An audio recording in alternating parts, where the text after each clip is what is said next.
होगा तो परीक्षा तो लूंगा, ऐसी थोड़ी है। लेकिन मैं किसी को जबरदस्ती नहीं बनाऊंगा। नहीं, तुझे मुनि बनना ही है क्योंकि मुनि धर्म बनाने से नहीं बनता, मुनि धर्म बनने से बनता है क्योंकि साधारण नहीं है। क्या हम जबरदस्ती किसी को मुनि बना देंगे तो फिर मुनिचर्या वो अच्छे से पाल पाएगा? अंदर का वैराग। मैं बाध्य नहीं करूंगा, मुनि बनने के लिए मना करूंगा नहीं, लेकिन मुनि को मैं जबरदस्ती बनाऊंगा नहीं, बाध्य नहीं करूंगा, अति प्रेरणा भी नहीं दूंगा। मुनि मार्ग का स्वरूप बताऊंगा, मैं मुनि बनने की प्रेरणा नहीं देता कभी किसी को, लेकिन मुनि पद का स्वरूप जरूर बताता हूं। मेरी आदत में पता नहीं क्या है, मेरी प्रेरणा शब्द चला गया। मैं किसी दान की प्रेरणा नहीं देता हूं। कोई बताओ जो मैंने किसी को जबरदस्ती कहा मैं दान तुझे देना पड़ेगा, मेरी आदेश है, प्रेरणा नहीं देता मैं। लेकिन दान का स्वरूप इतना अच्छी तरह बताता हूं कि 10 मिनट में 10 नोबेल पुरस्कार आ जाते हैं।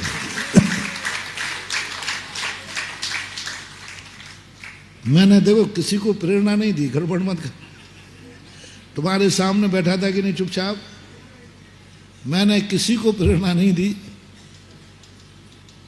बस दान का स्वरूप जरूर बताता हूं,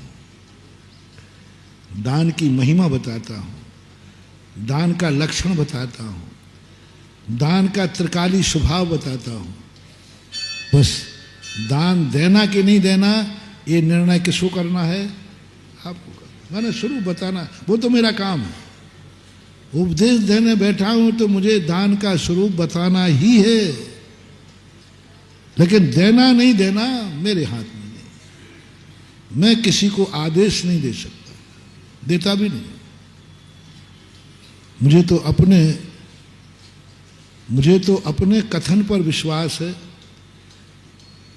मेरे गुरु ने एक ही बात कही, तुम कहते हो ना कि महाराज जी जो कहते हैं वो हो जाता है।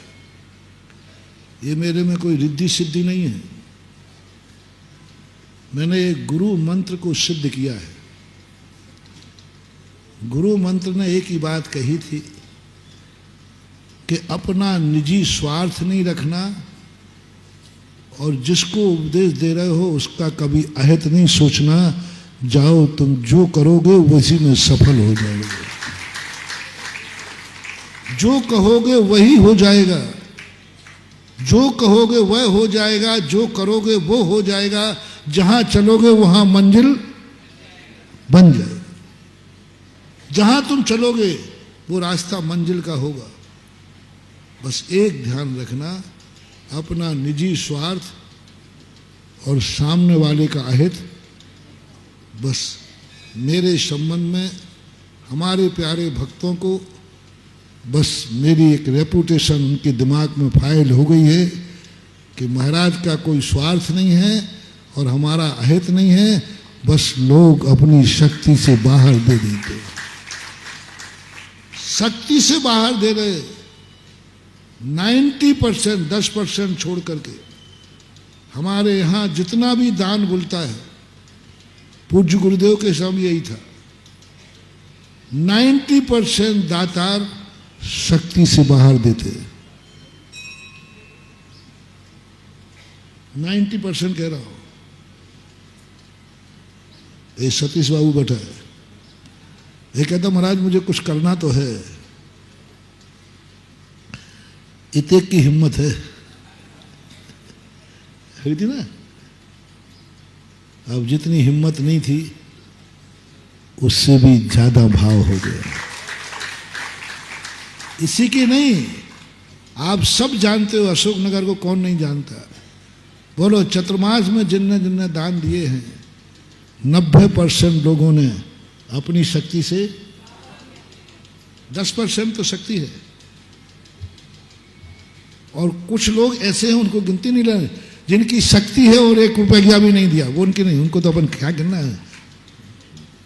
हम तो उनको गिन रहे हैं जिनकी शक्ति थी और दिया है वो 10%, मैंने बहुत ज़्यादा बोल दिए।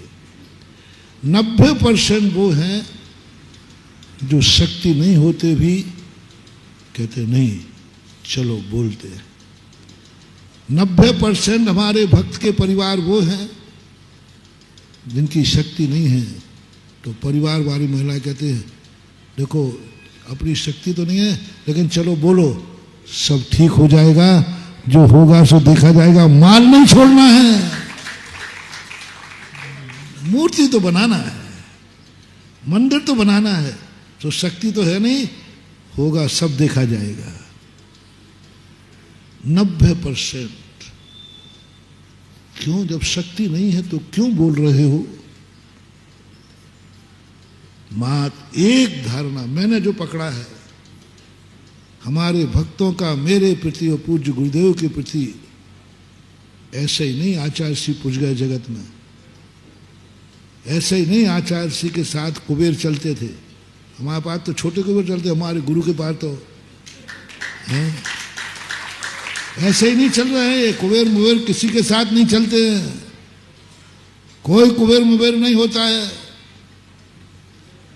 मात्र एक धारणा भक्तों में बैठ गई है, गुरु ने जो कहा है, गुरु का कोई स्वार्थ नहीं है और हमारा कोई अहित नहीं है, बस ये बात है। गुरु ने कहा है तो नियम से हित ही है। एक बार एक पंडित जी ने कही, बोले महाराज जी ये बताओ, हम लोग बैठे रहे, कमेटी वालों ने कहा हम लोग बैठे रहे, बोली लगाएं, कोई बोली नहीं पड़ता, तो आप चलो, मुझे एक बार मैंने टोक दिया, मैंने भैया काय को ले जा रहे, मुझे बोली बोलना है, हमें तो बोली लेना नहीं है, हमें काय को समय खराब करो, 1 घंटा 1.5 घंटे बोलियो, पर अब बोलियों में समय लगता है कि नहीं?